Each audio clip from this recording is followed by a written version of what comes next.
What's good, Raider Nation? It's your boy Sanjit with episode 21 of the Raiders pod. And man, first and foremost, I appreciate every single one of you guys that has tuned in. I really appreciate you guys watching. See all the comments. I really appreciate all of you guys. If you guys can do me a huge favor and make sure to hit that thumbs up button, I would really appreciate it. Today we have a really good show. We're going to get into a ton of things regarding the Raiders. Specifically these four things here. First and foremost, we're going to get right into the Raiders news because there's so much news out there right now with a bunch of our players. And it's kind of crazy to think about all the different players that are kind of not practicing or out, or some of the different news that's kind of going around with these players. I want to get into a playoff update. I also have some film review that I want to do from the last game. I have a couple of plays that I want to get into. And then lastly, we'll get into the Jets game. The last 2 weeks, both of the last 2 weeks, before the Chiefs game and before the Falcons game, both times I said that those two games were the biggest games of the season, right? The Chiefs game, obviously, because had we beat the Chiefs, we would have been in prime position to possibly win the division. We lost that game, right? With losing to the Chiefs, then we had the Falcons game. And then I said that's the biggest game of the season, primarily because we just lost the week before, right? So at that point, the Falcons game was the biggest game of the season, right? It would give us that playoff push, right, to get into possibly the 5th, 6th, or 7th seed of the playoffs. But we lost that game as well, and I can't say this enough, but the Jets game is the biggest game of the season, and it's not even close. If the Raiders don't win this game, we're pretty much going to be out of the playoffs. Like, it's going to be very difficult at that point to get into the playoffs. So with that being said, let's just get right into the Raiders updates. Cleveland Farrell and LaMarcus Joyner are supposed to be playing in this next game. Both of them were activated. Both of them have been practicing. I think Cleveland Farrell actually started practicing last week, even though he didn't play in that game. But both players should be healthy and they should be back to play in this game, and we absolutely need them, especially when you consider all the other players that might not end up playing. Trent Brown has started practicing as well, which is good. He's probably not going to play, but he is practicing. He's questionable. If he plays, great. If not, I'm okay with it. Brandon Parker should be able to, continue playing at the level that he's been playing at the past couple of weeks. I do think if Trent Brown is healthy, I would prefer to have Trent Brown in there. I think Trent Brown is obviously a better player than Brandon Parker. But with that being said, if we beat the Jets, I would rather have Brandon Parker playing if Trent Brown's not 100% healthy. Because once we beat the Jets, we can have Trent Brown in there at 100% going forward, especially when the playoff push kind of comes around against some of the better teams. Our schedule's pretty tough, right? And we'll get into that a little bit later. But think about how many players are hurt right now, right? Think about this. I'm going to read the list off to you guys. Malik Collins is already out, right? He's on short-term IR. Outside of Malik Collins, Maurice Hurst did not practice yesterday. Jonathan Abram, Nick Kwiatkowski, and Arnett. None of those guys practiced, and those are some of the better players on our defense. Not saying that our defense is that good anyways, but having those players would make a big difference. As opposed to missing those players, our defense is going to be in trouble. Without Abram, especially Kwiatkowski, without Arnett, Mo Hurst, right, we're already down Malik Collins. And I know a lot of people might not think much about Malik Collins because he doesn't have as many sacks, but Malik Collins has been getting some interior pressure, right, against the Chiefs, the Falcons. He's done a pretty decent job. With that being stated, if our guys don't practice and they don't play, obviously we'll find out today if those guys are going to end up practicing today. Chances are they'll play. But if they don't practice today, they're going to be doubtful going into the game on Sunday against the Jets. Another player that did not practice yesterday, and this one would be huge, is Josh Jacobs. And here's one of the things going against the Jets. The Jets' defensive line is very good. And I'm concerned that even with Josh Jacobs, we are not going to have a lot of success running the football against that defense. The Jets defense is a top-tier defense, and I don't care what anyone says, they are a top-tier defense solely based off of that defensive line and their defensive coach. Greg Williams is one of the best defensive coaches in the league. If you give him a couple of years to implement his scheme into any sort of team, whoever that team is, they will get better. And the thing is the games that the Jets have lost, they've lost to teams with good defenses, right? Obviously, they haven't won any either, but the games they were close came down to teams that did not have good defenses. Like the Jets could score points depending on how good the opposing defense is. And you guys all know the Raiders' defense is pretty bad, right? At times they can play well, but at other times they're pretty bad. But we need our players, right? We absolutely need our players. Josh Jacobs, Nelson Aguilar didn't practice either. Those two guys are going to be huge because they make our offense get better, right? Aguilar is our number one wide receiver, right?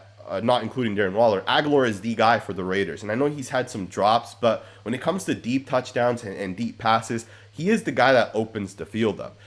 And then when you consider Josh Jacobs, he's easily the best offensive player on our team, possibly the best overall player on our team. And not having him is going to be really, really, really bad. And I hope that he plays.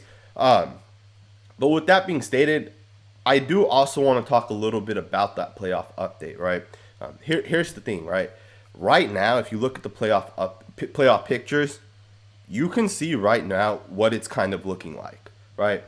You see that Pittsburgh and KC have it locked in 1 and 2. Chances are they're going to end up getting that spot. And then you look at the Tennessee Titans at 3. You look at the Bills at 4, and you look at the Cleveland Browns at 5. Those teams have all won 8 games. The Raiders are playing from behind, right? 6, 7. They've each won 7 games. And then you look at the 8th and 9th seed, which is the Raiders and the Ravens. We're at 6 games apiece, right?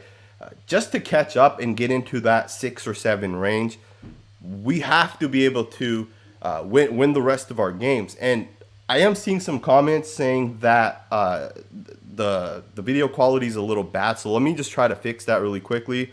So just give me 1 second and I will be right back. I'm going to try getting that video quality fixed up a little bit. All right, guys. I'm going to hope that things look a little bit smoother for you guys. If they don't, I might end the stream early. We'll see if it looks fine to you guys. Let me know in the comments below. I'll kind of read through.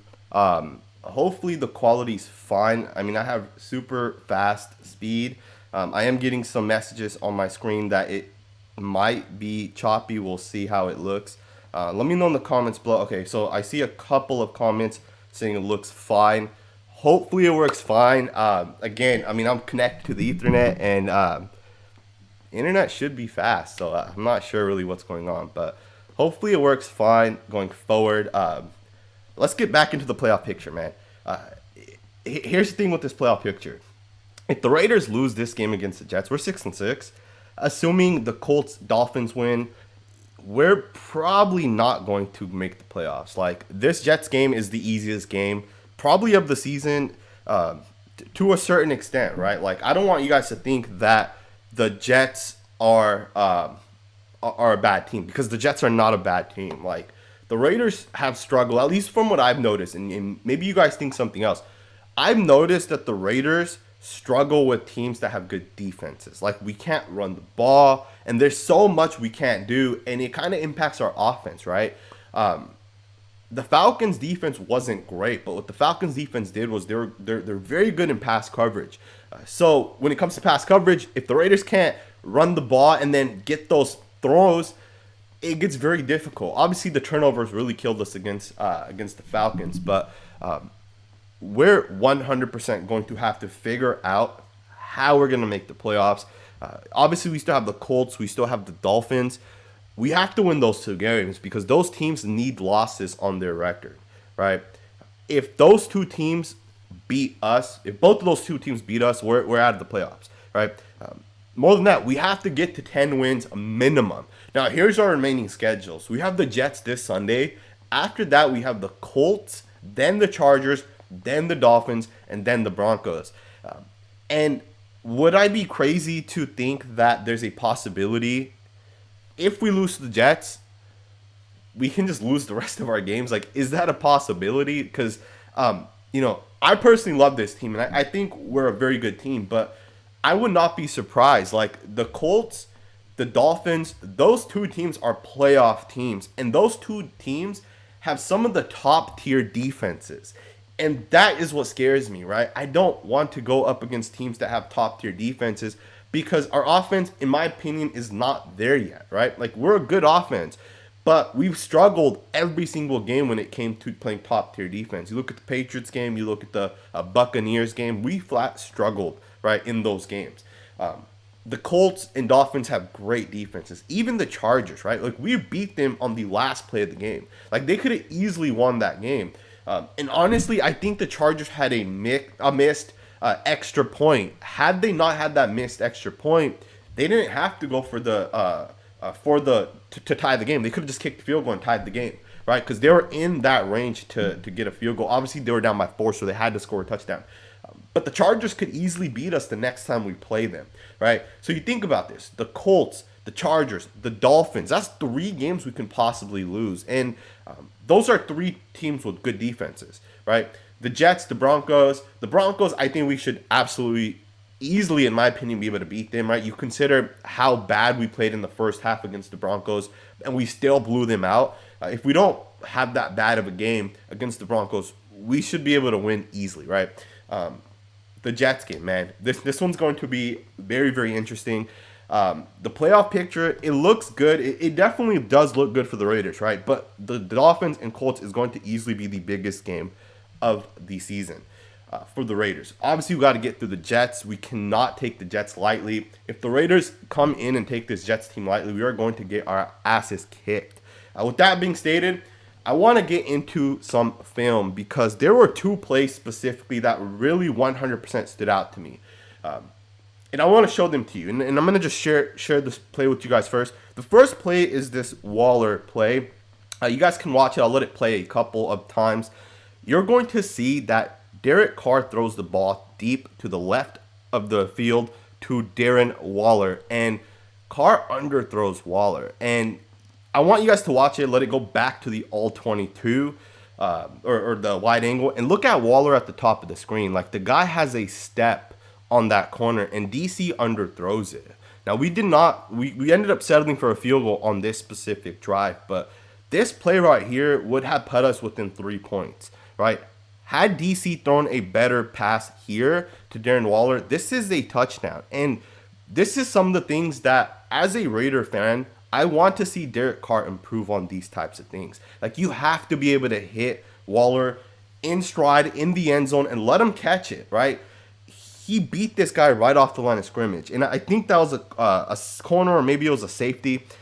But these are the types of things DC has to hit for the Raiders to win. And, you know, if DC struggles with these types of throws, and I've noticed this, right? And I'm 100% honest about our players, right? When it comes to Derek Carr, he struggles throwing the ball deep, right? That's a fact, right? There's no way around it. And, you know, some people might not agree with me. Some people might agree with me. But if you think, and you're being honest with yourselves, DC is not that great at throwing deep. Now, that doesn't mean he can't hit someone deep. Absolutely he can. He's an NFL quarterback. But when it comes to hitting certain players in stride, you look at like Henry Ruggs, for example, right? He doesn't have a lot of deep touchdowns.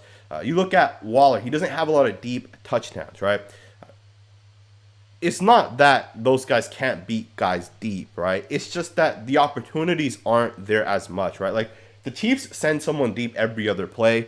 The Raiders send someone deep 4 times a game, right? So unless Derek Carr sees that and connects with that, where, you know, we're not going to have a lot of deep throws, but like this Waller play specifically, this has to be a touchdown, right? We can't have these types of throws right here and it not go for a touchdown.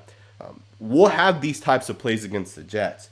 You know, the Jets are one of those teams that they're going to come in and they're going to want to stop the run, right? You look at some of those defensive linemen the Jets have, it's going to be tough for the Raiders. So anytime we have an opportunity to throw the ball deep, we have to be able to connect and we have to be able to score a touchdown. You look at like the first time we played the Chiefs, the Buccaneers, a couple other games this season, one of the things that we did was we were able to throw it deep. At least once or twice, we were able to get deep touchdowns. And that did not happen against the Falcons. Like, we had no, other than that Henry Ruggs play, which Ruggs jumped up and caught the ball, we didn't have any other deep passes or deep touchdowns, right?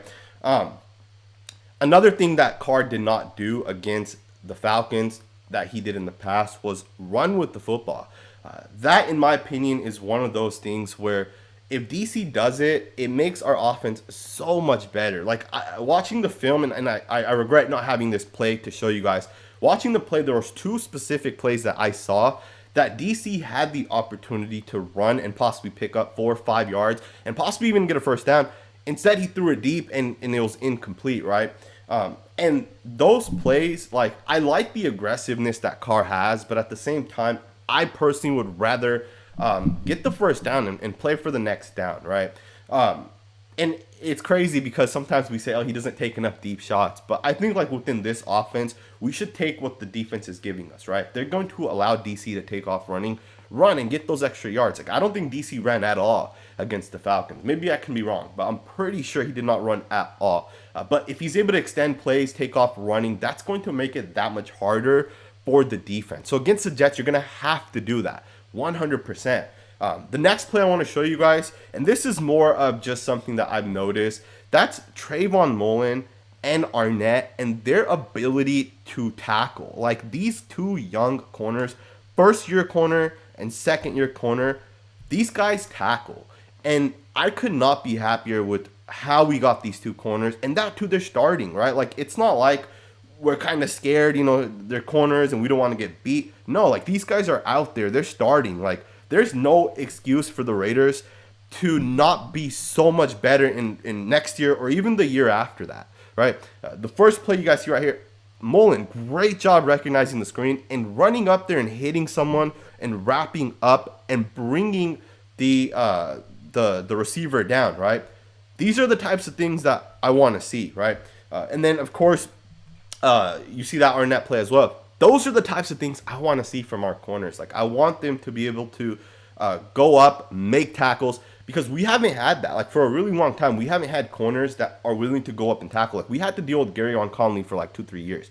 He was okay in coverage, but he would not tackle or hit anybody at all. And it is what it is, right? But I really, really love where these two young corners are, especially when it comes to tackling. And I could not be more excited to kind of see how this defense is being built, right? You got the two young corners, Arnett and Mullen. You have Abram, you have Cleveland, you have Crosby, right?